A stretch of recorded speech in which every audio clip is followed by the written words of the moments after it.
Oremos también por nuestros hermanos Galaviz. Quiero dar gracias a los hermanos que estuvieron representando y apoyando la congregación, a nuestros hermanos Galaviz. El viernes en la noche estuvimos allá en la novena iglesia apostólica en la Colonia Obrera, y ayer estuvimos también en el cementerio allá, depositamos los restos de nuestra hermana Conchita, y oremos por la familia Galaviz.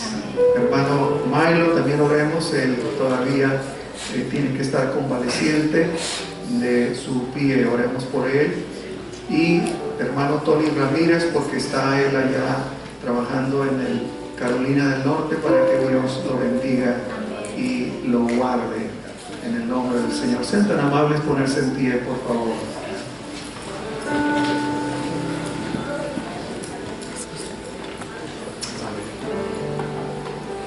Hebreos capítulo 12, verso 3 al 11. Capítulo 12, verso 3 al 11. Comparta su Biblia con nuestros amigos y hermanos que nos acompañan. Considerad aquel que sufrió tal contradicción de pecadores contra sí mismo, para que vuestro ánimo no se canse hasta desmayar, porque aún no habéis resistido hasta la sangre, combatiendo contra el pecado, y habéis ya olvidado la exhortación que como a hijos se os dirige, diciendo: Hijo mío, no menosprecies la disciplina del Señor, ni desmayes cuando eres reprendido por Él, porque el Señor al que ama disciplina, al que ama Dios lo disciplina, y azota a todo el que recibe por hijo. Si soportáis la disciplina, Dios os trata como a hijos, porque ¿qué hijo es aquel a quien el Padre no disciplina? Pero si se os deja sin disciplina, de la cual todos hemos sido participantes, somos participantes, entonces si se nos deja sin disciplina, no somos hijos. Dice, entonces somos bastardos y no hijos. Por otra parte, tuvimos a nuestros padres terrenales que nos disciplinaban, nuestros papás nos disciplinaban, y los venerábamos, los respetábamos. Pregunta, ¿por qué no obedeceremos mucho mejor al Padre de los Espíritus y viviremos? Y aquellos, nuestros padres terrenales, ciertamente por pocos días nos disciplinaban, como a ellos, a nuestros papás les parecía, pero el Padre Dios, para lo que nos es provechoso, para que participemos de su santidad. La disciplina nos lleva a la santidad, a la vida dedicada, consagrada a Dios. 11.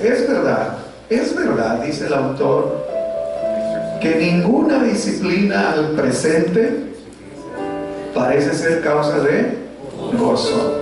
O sea, ¿a quién le gusta la disciplina? Sino de tristeza.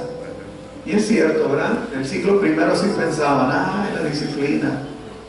Dice el apóstol Pablo, no es causa de gozo hablar de disciplina, sino algunos los entristece.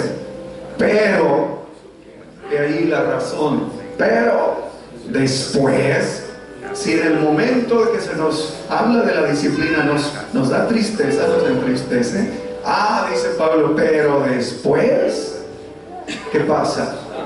Esa persona disciplinada que ha aprendido da fruto apacible de justicia, su conducta, sus obras, sus hechos son dignos de alabanza a los que en ella, en la disciplina, han sido ¿qué? Ejercitados. Ejercitados. Y así quiero titular a este sermón: ejercitados en la disciplina del Señor. El domingo pasado prediqué de entrenando el corazón para ver a Dios.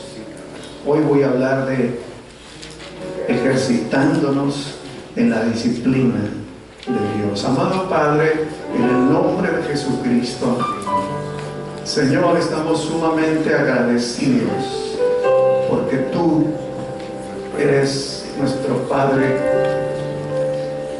eres nuestro consejero, has sido nuestro mejor amigo en el caminar de la vida, nuestro sanador, nuestro defensor, escudo nuestro. Gracias, Padre, porque tú nos has abierto camino en la vida hasta este momento. Señor, ayúdanos a continuar este año juntos como familia de Dios, como iglesia en San Isidro, siendo luz del mundo y sal de la tierra a nuestra comunidad. Te lo pedimos, Padre, en el nombre de Cristo. Unge mis labios, Señor, te lo suplico. Y dame tu gracia y un corazón humilde, Señor, en el nombre de Jesús. Amén. Amén. Siéntense, hermanos, Dios los bendiga. Debemos estar contentos, debemos estar felices, debemos estar bien, bien.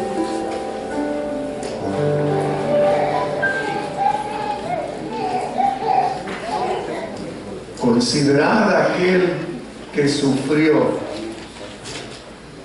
tal contradicción de pecadores contra sí mismo. O sea, Cristo, el autor nos está diciendo: considera a Cristo, considera la vida de Jesús, el Mesías, que sufrió. Todos digan que sufrió. Sufrió. Jesús sufrió. Sufrió tal contradicción de pecadores. Sufrió y al final murió como si hubiera sido malo. Y no era malo, pero él sufrió. Entendió que ese era el costo de obedecer al Padre, su Padre, a Dios. Y él sufrió. ¿Se acuerdan ustedes cuando Jesús está en el Getsemaní, en el jardín, antes de ser aprendido? Y sabiendo el Señor lo que venía, Cristo oró así, dijo: Padre, si es posible, pase de mí, yo no tenga que sufrir. A eso se refería Cristo: pase de mí esta copa de sacrificio, de muerte, de crucifixión, no tenga que sufrir. Pero luego dice: pero no se haga como yo quiero, sino como tú quieres. ¿Y qué quiso su Padre para él? Ah, sí, hijo, cómo no, ahorita te voy a sacar de eso, no vas a sufrir, no vas a morir, no vas a ser crucificado. ¿Eso pasó? ¿Eso pasó? No. Sufrió. Y dice, sufrió, y para que nuestro ánimo, el escritor está usando el ejemplo de Jesús en el sufrimiento, dice, para que el ánimo de ustedes, es decir, ahora de la iglesia a quienes San Pablo les está escribiendo estas palabras, para que su ánimo no se canse, hermanos, hasta la sangre. Dice, su ánimo no se canse hasta desmayar. Pues aún no habéis, le dice el escritor, resistido hasta la sangre, combatiendo contra el pecado. Todavía no han llegado al grado de tener que padecer, aún así a ese grado de hasta la sangre, es decir, morir.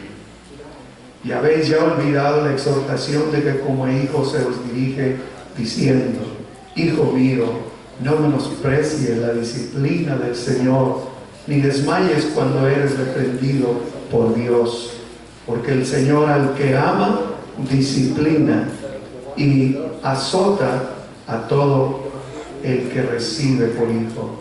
Si soportáis la disciplina, Dios os trata como a hijos. Porque ¿qué hijo es aquel a quien el Padre no disciplina?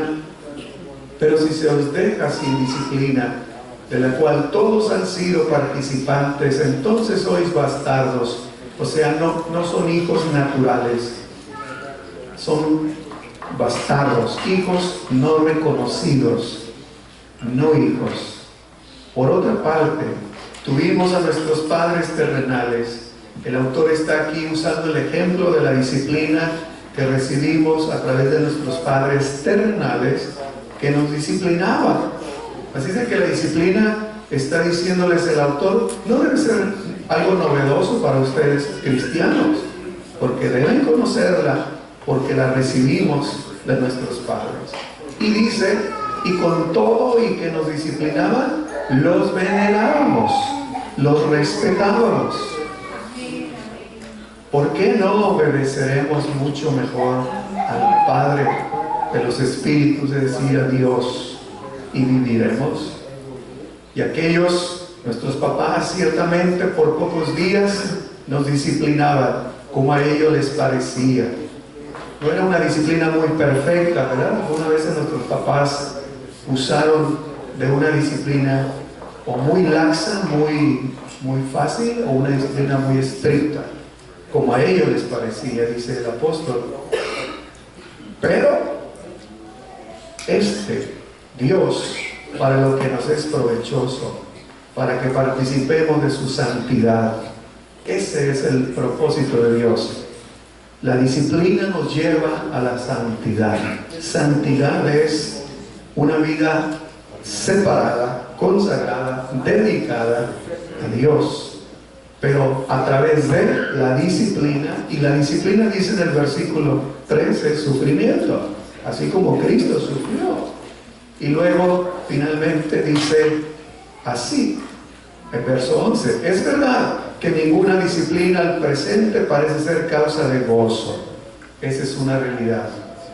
Dice, sino de tristeza. Pero después, al final, la disciplina da fruto pasible, un fruto en paz, de justicia a los que por medio de la disciplina han sido ejercitados. Todos digamos ejercitados. Ejercitados en la disciplina de Dios.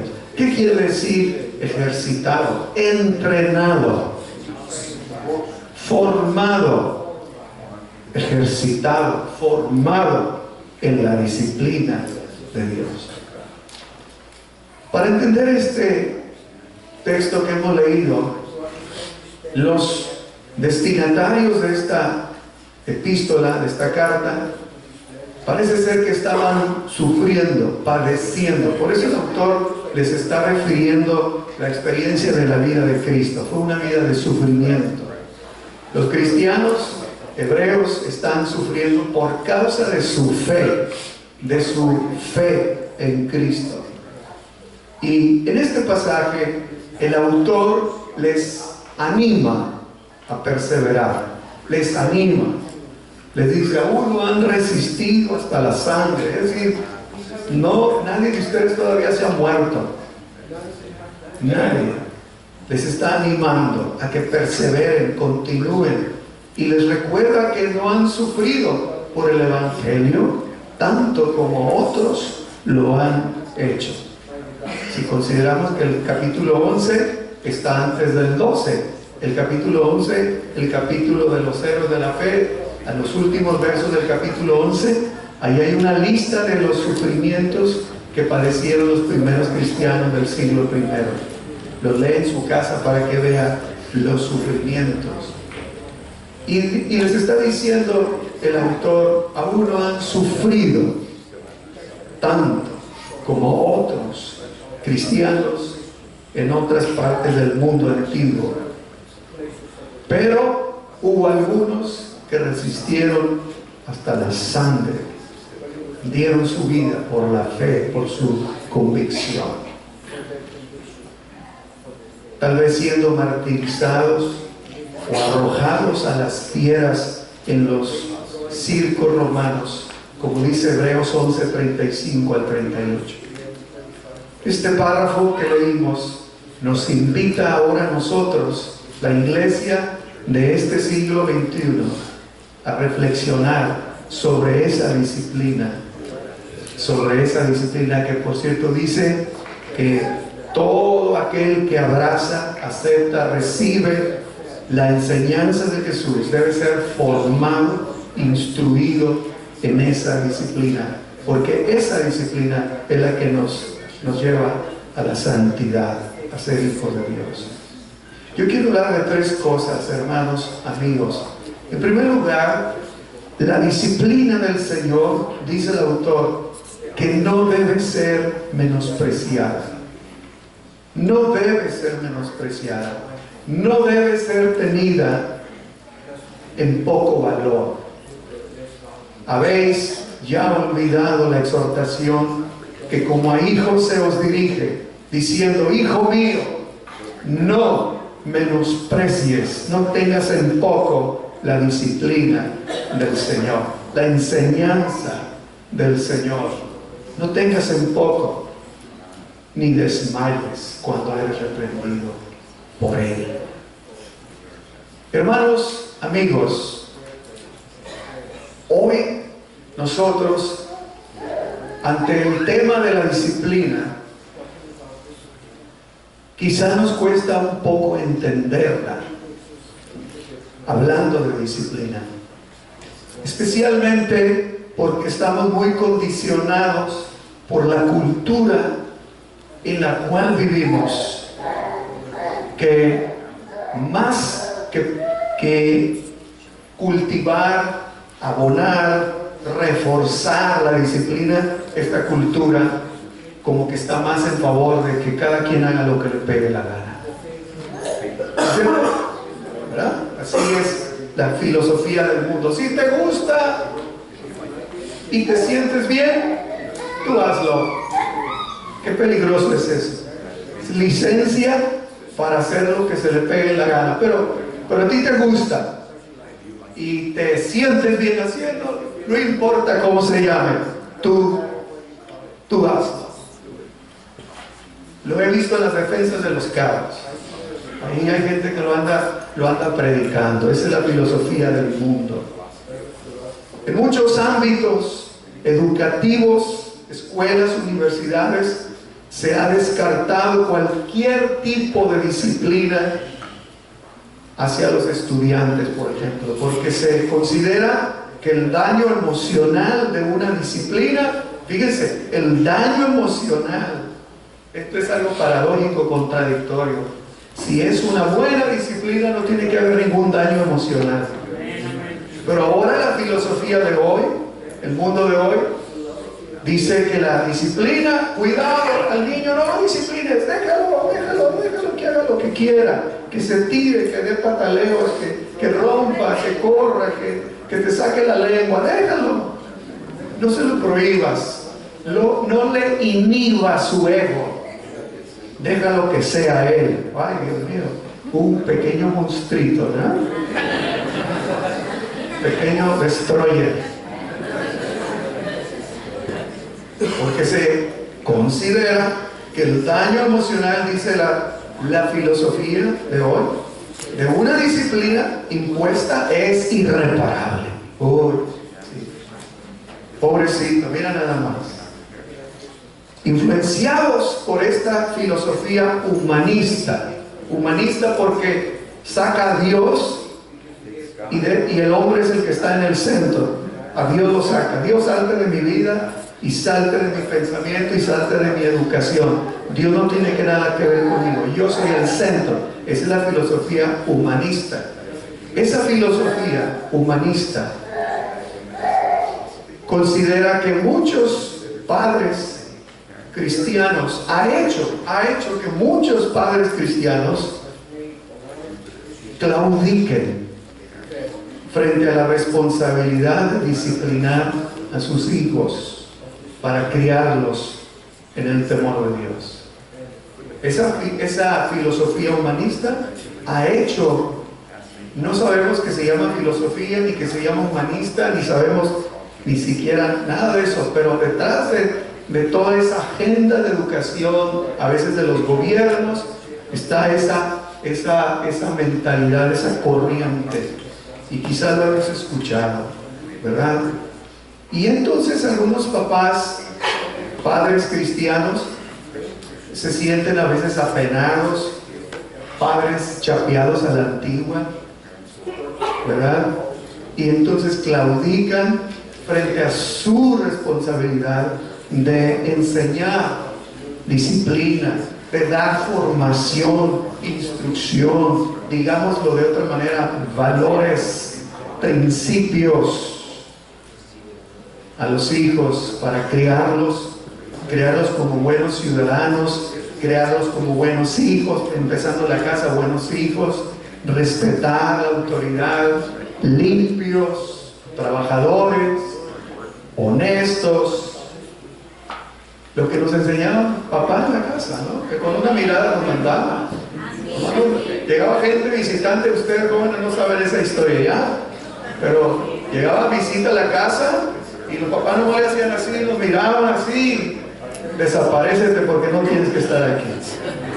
Tú no tienes que estar en plática de adultos y menos estar dando tus opiniones. ¡Fum!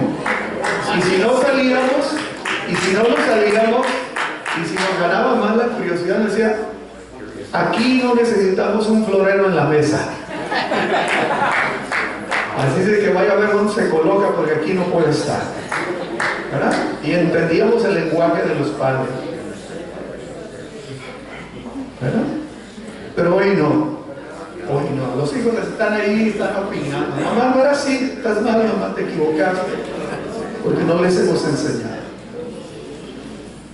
Por otro lado, en nuestra cultura latina, hispanos, no es inusual encontrarnos con padres, hay que decir la verdad, que hemos exagerado en ser violentos, en ser personas que no hemos entendido el concepto de la disciplina bíblica, exageradamente violentos en la forma de disciplinar a los hijos, usando el momento de la disciplina, y cuando lo vamos a hacer disciplina, no es otra cosa más que una descarga de frustración e ira iracunda, una ira acumulada.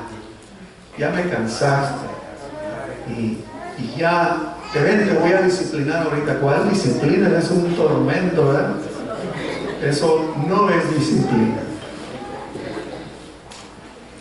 Hermanos, amigos, no hace falta señalar que en estas circunstancias la disciplina deja de tener utilidad para la vida del disciplinado. No es disciplina. A veces eso es lo que ha fomentado que haya de parte de la sociedad reacción contra la disciplina, porque se ha abusado y eso ha llevado a tomar medidas serias. Pero ¿qué está diciendo la Biblia? La Biblia dice: no menosprecies la disciplina. Y yo quiero invitarlos para que hagan parte de su disciplina, de la lectura de la Biblia diaria. Lean el libro de Proverbios. Lean el capítulo. Proverbios tiene 31 capítulos. Podemos leer un capítulo hoy, el 15 de febrero, leer el 15 de Proverbios. Todos los días. Proverbios es un libro que habla de sabiduría. La sabiduría de Dios. La sabiduría de Dios. Proverbios, la Biblia entera nos habla de la importancia de la sabiduría. Dice Santiago en el Nuevo Testamento que desciende de lo alto.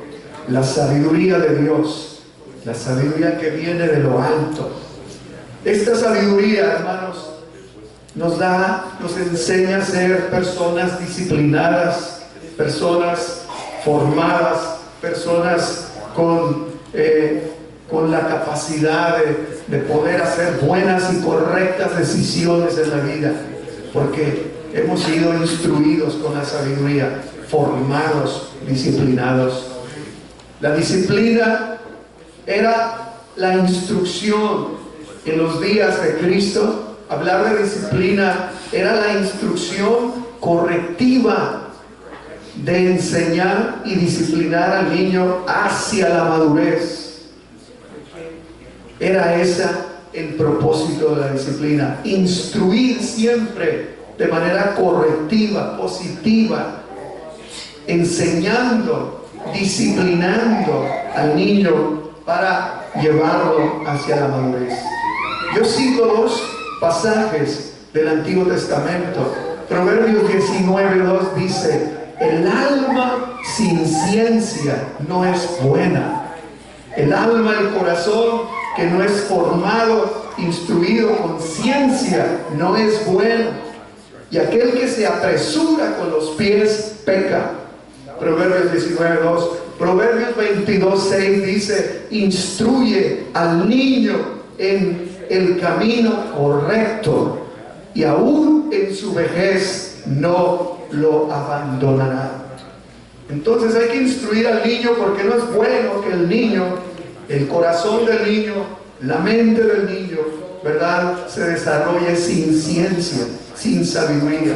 Al niño, desde niño, dice, hay que instruirlo, hay que formarlo. Y esto, hermanos, nos habla de que hay que cultivar el alma, el espíritu del hombre.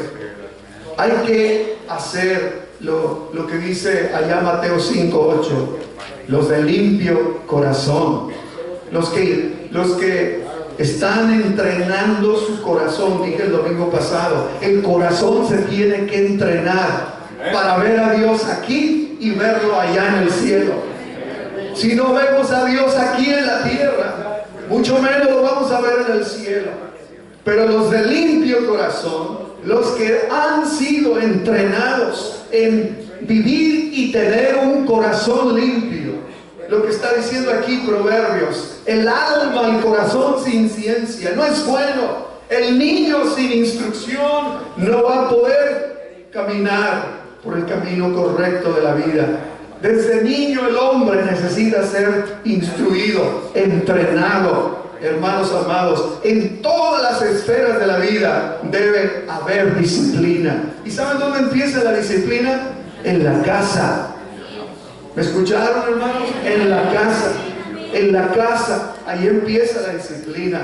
Ahí empieza a dárseles valores a los niños, a las niñas. Se les empieza a dar instrucción de la vida en general, valores, el valor del trabajo, el valor de la honestidad, el valor de la integridad, el valor de la verdad y no la mentira. Se le empieza a enseñar los valores espirituales, amar a Dios, se le empieza a enseñar a adorar a Dios, se le empieza a enseñar que Dios es omnipresente, está en todo lugar, se le empieza a enseñar a venir al templo, se le empieza a enseñar a cantar, se le empieza a enseñar a darle valores espirituales, porque eso es disciplina, paideía. Era la instrucción correctiva de enseñar y disciplinar al niño.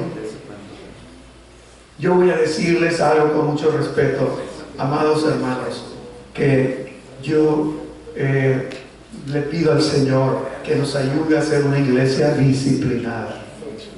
Disciplinada, disciplinada. Yo a veces me siento triste, hermanos, como pastor, porque yo a veces los lunes reviso, voy a ver las plantas, los cercos, y veo las plantas pisadas, veo basura allá en las plantas, chicles, papeles como que los escondieron allí en las plantas, los cercos quebrados, las luces que hemos comprado solares quebradas, los baños, los rollos de papel en los sanitarios, luces prendidas cuando no hay nadie, papeles afuera de los cestos. A veces yo voy y ando metiendo mi pie para aplastar todos los papeles en el cesto, ahí donde nos secamos las manos los hombres. Me pregunto, ¿qué nadie tiene la disciplina? ¿Qué estarán así en nuestras casas los baños? Hermano José Antonio se está saliendo del tema, ya no me iba a predicar. ¿Qué será disciplina? Porque eso se aprende en la casa. Sí, es formación, son valores, es enseñar, hermanos amados, la convivencia, la salud, el respeto. No soy yo nada más. No soy yo nada más, a mí me gusta hacer esto y lo hago, o no quiero hacer y no lo hago. Es aprender a convivir. Parte de la disciplina es enseñar a convivir en grupo, enseñar que en el grupo no es más importante el yo, es más importante, somos más importantes todos que alguien personal.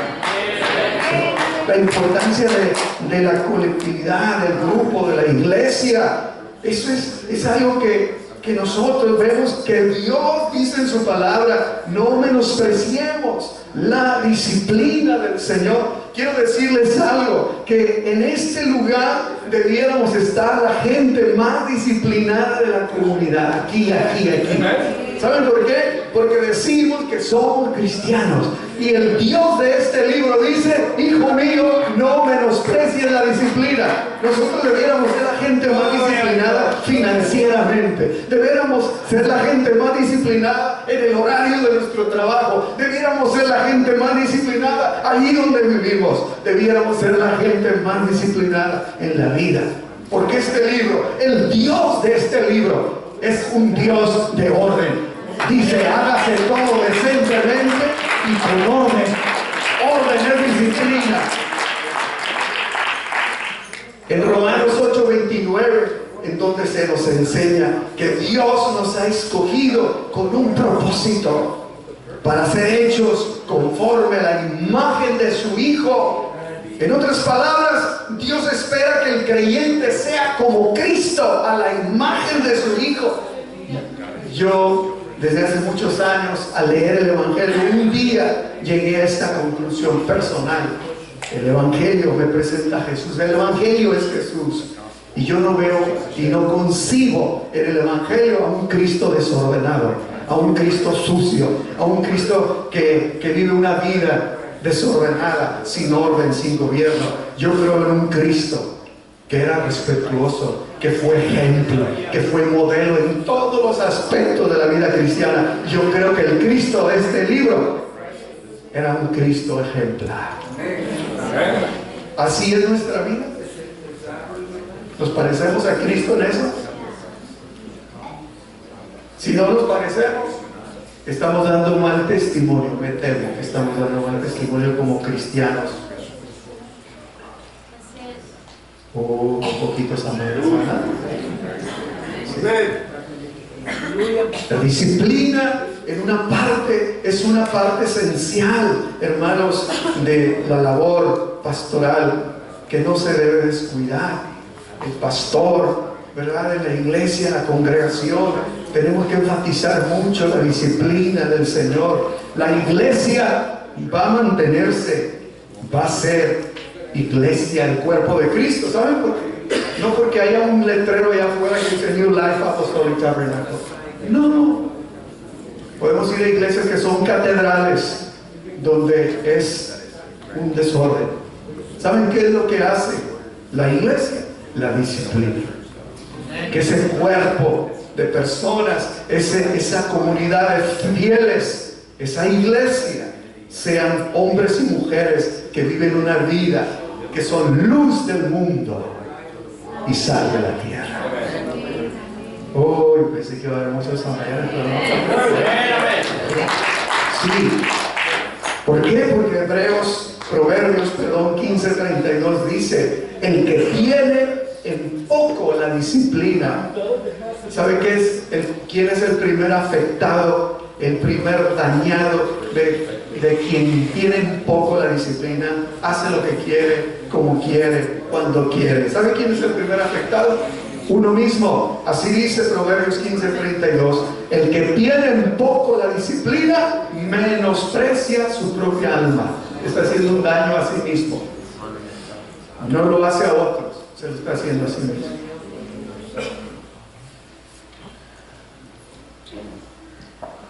En segundo lugar, no solo la disciplina del Señor debemos tenerla en gran estima. Hablar de disciplina debería ser uno de nuestros temas favoritos. Disciplina. Pero también la disciplina del Señor, dice la Biblia, y el amor son compatibles. Disciplina y el amor no están peleados. ¿Quién dijo que disciplina y amor están en conflicto? No puede haber disciplina sin amor, y no puede haber amor sin disciplina. Poquitos amenes quiere decir que no se han convencido, no han descubierto esta verdad. Pero amar no siempre es porque te amo, te doy una chequera, tenga un cheque en blanco, porque te amo, ándale, haz lo que quieras. ¿Eso es amor? No. Eso es destrucción. Pero también disciplina sin amor destruye. Entonces la Biblia dice, porque el Señor al que ama disciplina. Ahí está clarito. El Señor, Dios al que ama, esa es la formación divina. Dios dice, al que yo amo, disciplino, formo. No es el concepto disciplinar, te pego. No, al que amo, yo lo formo, yo lo instruyo, yo lo disciplino, yo lo capacito. Eso es lo que hace Dios. Todo el que entra a esta pila bautismal debe ser un hombre y una mujer, un joven, un adulto que está dispuesto a abrazar la enseñanza de Cristo, está dispuesto a vivirla, está dispuesto a ser formado con los valores de Cristo. El autor de Hebreos señala que una de las maneras en que conocemos el amor del Señor hacia nosotros es en la disciplina que trae sobre nuestras vidas. Este aparente contradicción que hay, que pudiera parecer, es más fácil de entender cuando no nos concentramos en el proceso de la disciplina, sino en el producto de dicha experiencia. Es decir, la mayoría de nosotros, me atrevo a pensar, y así dice el autor, que hablar de disciplina es hablar de algo. Ay, tienes que llegar a esta hora, ¿ok? Tienes permiso, vaya, pero usted tiene que estar aquí a las 9:30 de la noche a más tardar. ¿Pero por qué? ¿Disciplina? Ve y pregúntale, pero es que a fulano lo dejan llegar a la 1 de la mañana. Pues ese es problema de los papás de fulano. Pero en esta casa hay una disciplina de salir y hay una disciplina de entrar. Porque usted es estudiante y aquí tiene que llegar temprano y tiene usted que descansar, tiene que preparar su ropa, me supongo que tiene que ver lo que lleve los útiles escolares mañana, su computadora, y aquí se levanta temprano, descansado y se va a la escuela a ser un estudiante triunfador.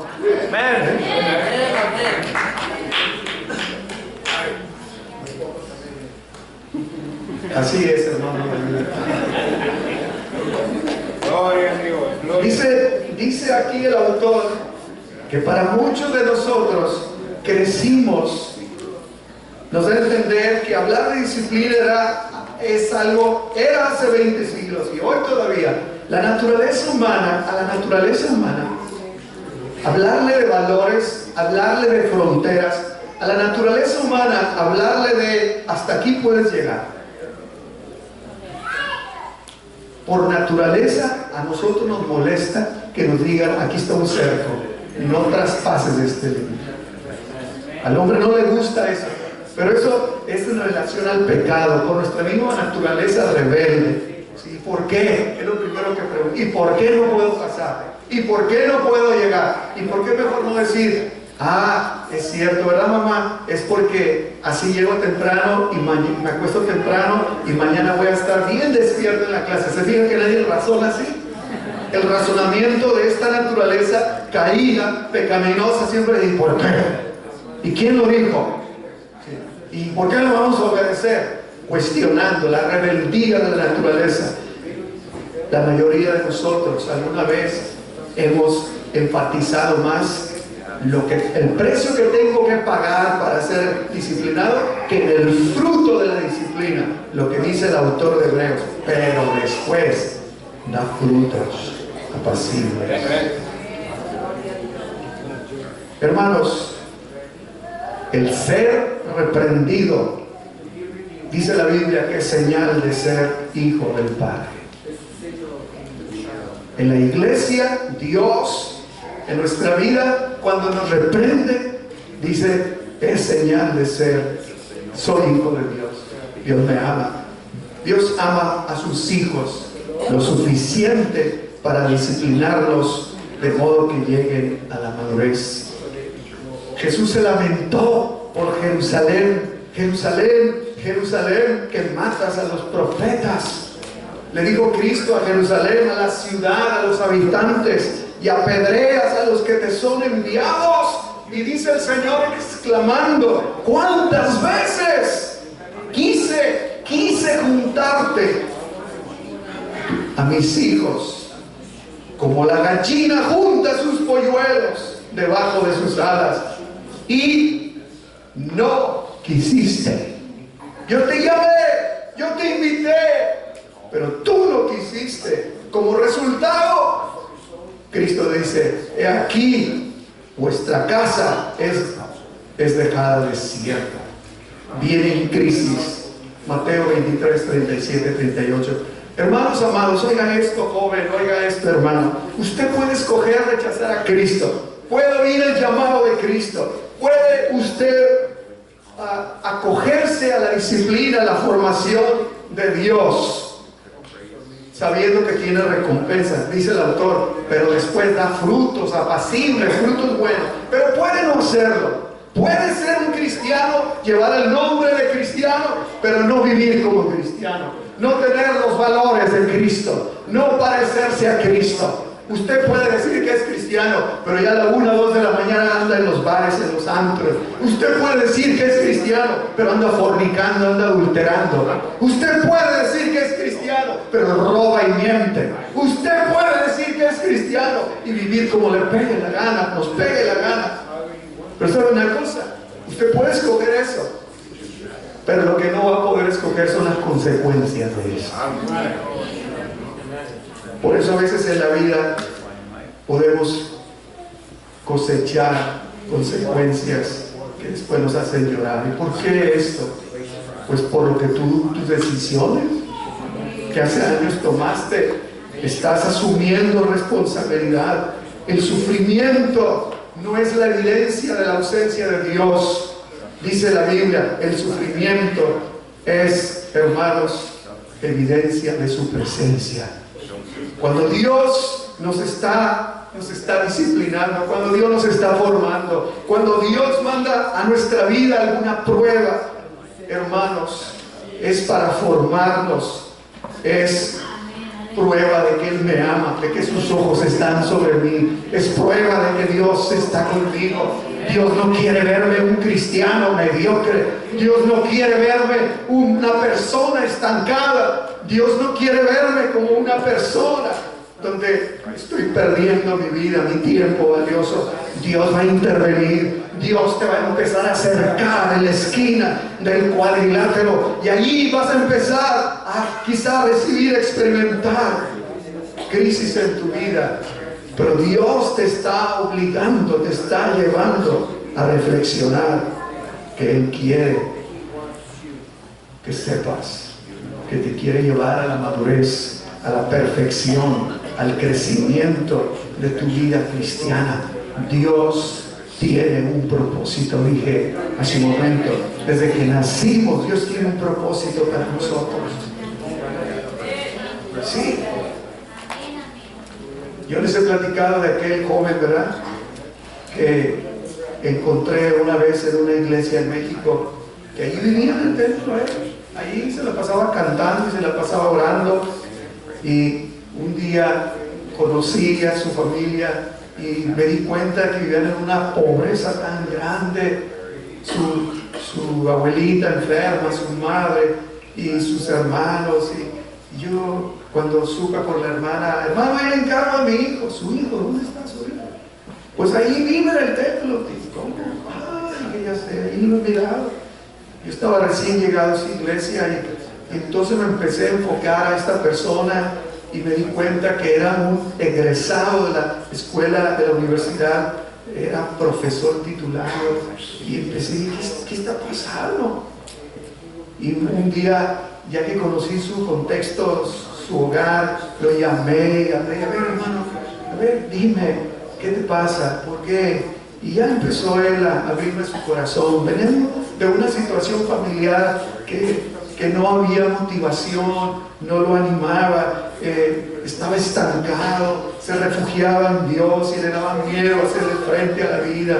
Y yo empecé a verlo, todo lo que había en él, virtudes, de que tú eres un muchacho, eres un varón, estás sano, ¿verdad? Puedes mover los dos pies, sí, y tienes dos brazos, y luego estás regordito, y luego eres inteligente, eres alto, y luego además tienes un título, eres profesor egresado de la universidad. No, hermano, y si también sé hablar inglés, mira, estudiaste en la escuela de idiomas de la universidad.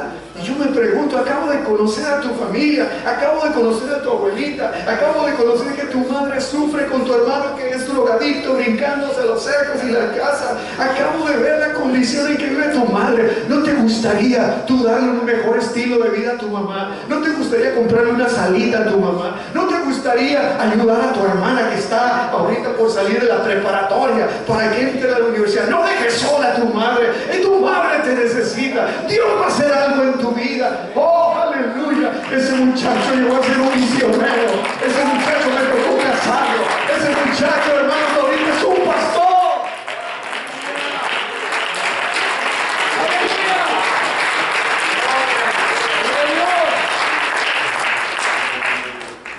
Pero él tenía miedo a la vida.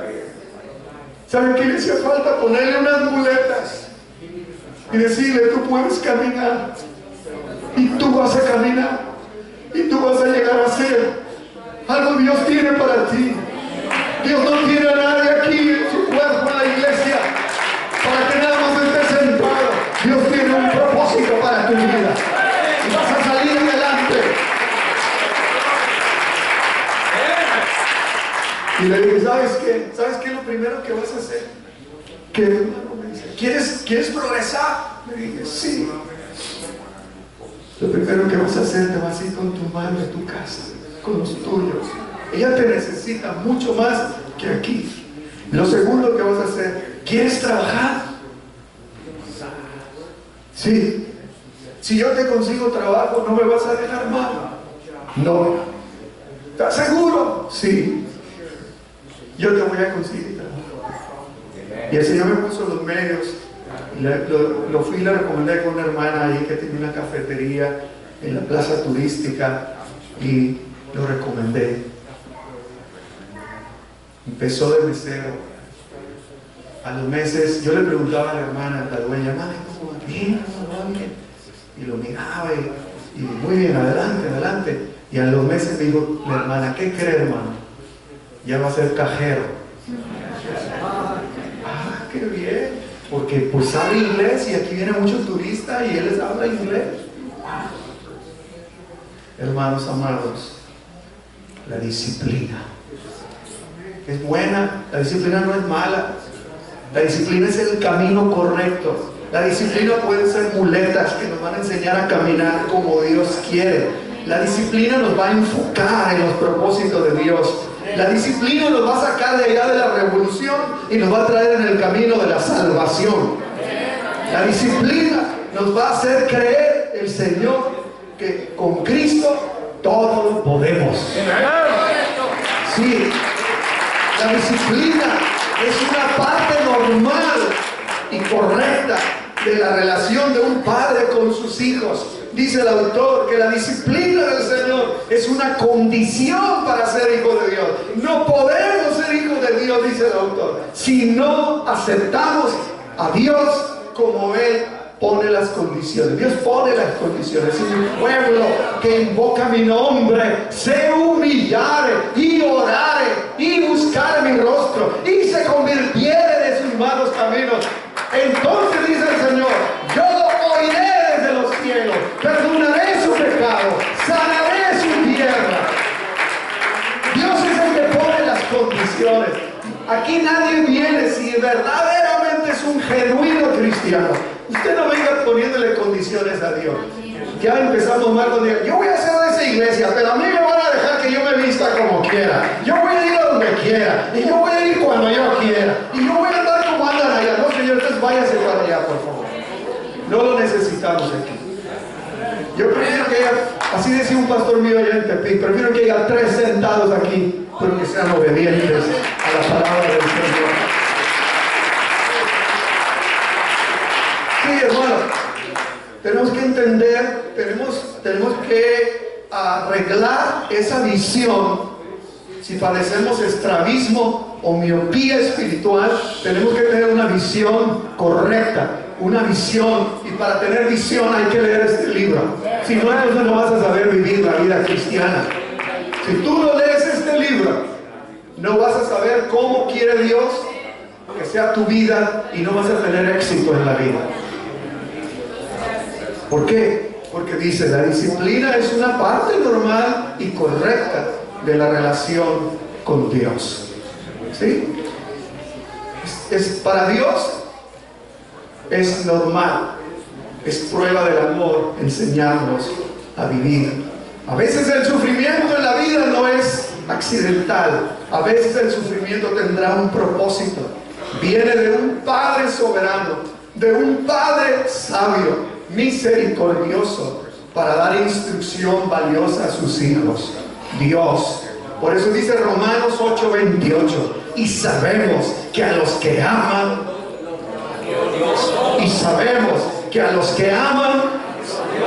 a Dios, ¿qué dice? Todas las cosas ayúdame, para bien.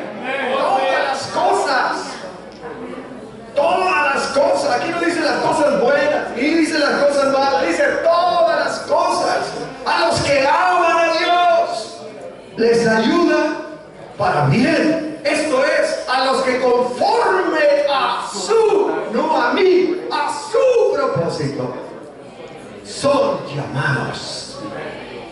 Cuando nosotros estamos bien enfocados y sabemos que estamos ya en el cuerpo de Cristo, en la iglesia, para cumplir el propósito que Dios tiene para mi vida.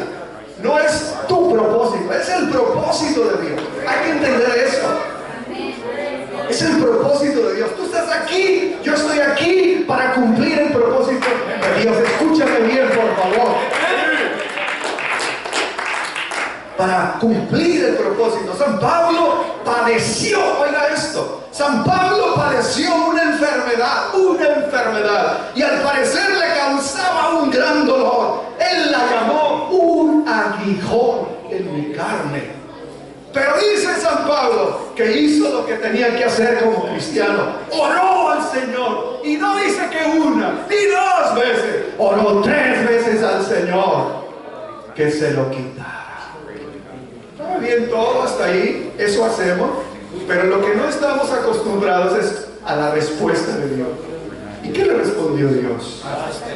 Y dice Pablo entendió las razones, y para que la grandeza de las revelaciones que Dios le había dado a él no me exaltase, no me hinchara, me llenara de orgullo desmedidamente, me fue dado un aguijón en mi carne, un mensajero de Satanás que me abofeté, para que no me enaltezca. Fíjense que lo que Pablo entendió, no me enaltezca sobremanera, respecto a lo cual 3 veces he rogado al Señor que lo quite de mí, y me ha dicho el Señor, bástate mi gracia, porque mi poder se perfecciona en la debilidad. Mi poder, dice Dios, mi poder, dice Dios, se perfecciona, se mejora. Dios lo que hace lo mejora a través del sufrimiento. Pablo tenía una enfermedad, óigalo bien, una enfermedad. Y Dios le dijo, ¿sabes qué? Puedes seguir orando, no te lo voy a quitar. Porque te necesito así, porque solo así te vas a guardar. Si no, te vas a perder. Eso es entender la disciplina del Señor. Para Pablo era esa enfermedad. Esa era una disciplina dolorosa. Pero Pablo dice, entendido. Si no fuera así, yo me llenaría de orgullo y soberbia y me pierdo. Y no me quiero perder. Hermanos, y en último lugar, la disciplina del Señor es para dar resultados a largo plazo y no a corto plazo. ¿Oyó bien eso? Escuchemos y entendámoslo, por favor. La disciplina del Señor es para dar resultados a largo plazo. Dios lo que hace no lo hace para mañana. Dios lo está haciendo mirando la eternidad. Dios te está mirando en el cielo, caminando en las calles de oro, adorándolo en la multitud de hombres y mujeres que un día van a estar en la presencia de Dios. Verso 11, en verdad os digo que ninguna disciplina del Señor al presente parece ser causa de gozo, sino de tristeza. Pero después, Julio, si no hubiera sido porque el Señor te llamó por una enfermedad, tú no estuvieras aquí. Pero el Señor mandó una enfermedad y aquí está.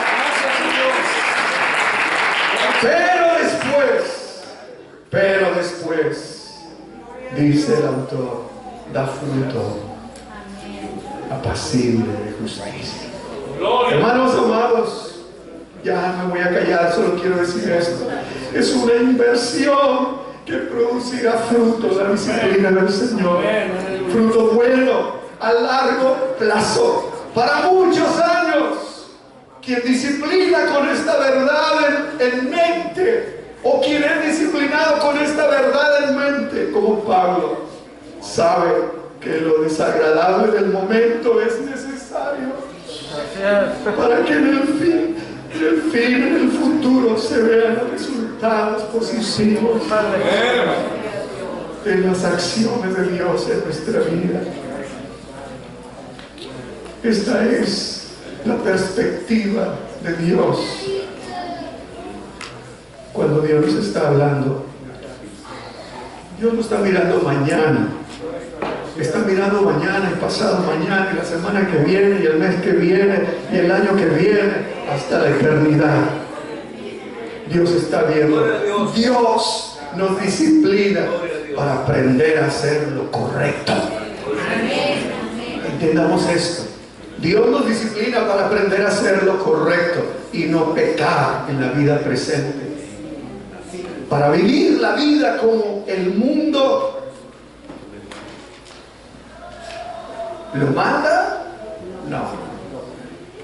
Porque dice Pedro, a vosotros soy real sacerdocio, nación santa, pueblo adquirido por Dios, para que anunciéis las virtudes de aquel que nos llamó del lodo de la inmundicia, de la luz, de las tinieblas a su luz admirable.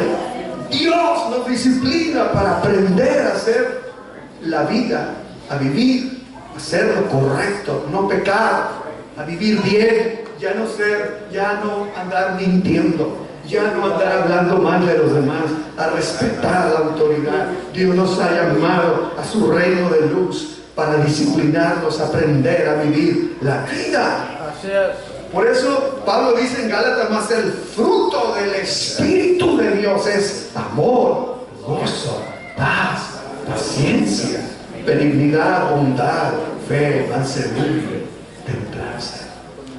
Dios nos disciplina también, no solo para aprender a hacer lo correcto, sino para ejercitarnos, entrenarnos en las disciplinas espirituales. La oración, la lectura de la palabra de Dios, el ayuno, el servicio, el evangelismo, la obediencia, la humildad, la paz. Estos son ejercicios espirituales que nos ayudan ¿a qué? A desarrollar el carácter de Cristo en nosotros y alcanzar lo que Dios ha prometido. Hermanos, Dios nos disciplina para la vida eterna. No solamente para nuestros años terrenales. Someternos a Dios y a su disciplina es el camino de la vida eterna. Al cielo no va a llegar. Y dice Apocalipsis, no recuerdo el capítulo ni el verso, pero dice, allí no entrarán. Ya es una lista, ¿no? De puros vicios y conductas malas. Allí no entrarán, dice. ¿Por qué? Porque quien entra al cielo es porque ha entrenado su corazón para ver a Dios. El que entra al cielo es porque el que se ha ejercitado en la disciplina del Señor aquí en la tierra. El que guarda el mandamiento de Dios.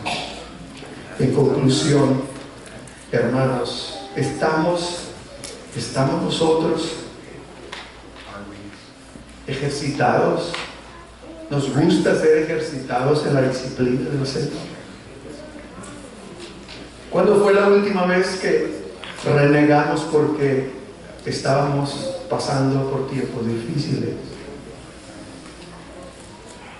¿Cuándo fue la última vez que usted le dijo a Dios, no me amas, ya no te voy a servir, ya no voy a leer la Biblia, ya no voy a ir a la iglesia, de nada me sirve, mira nada más cómo me va?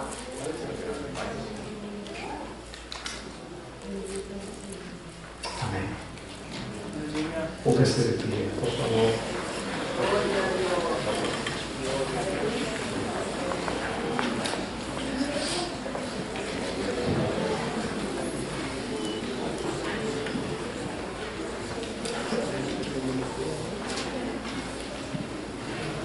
Quiero invitarlos para que en este día especial para todos nosotros, la congregación,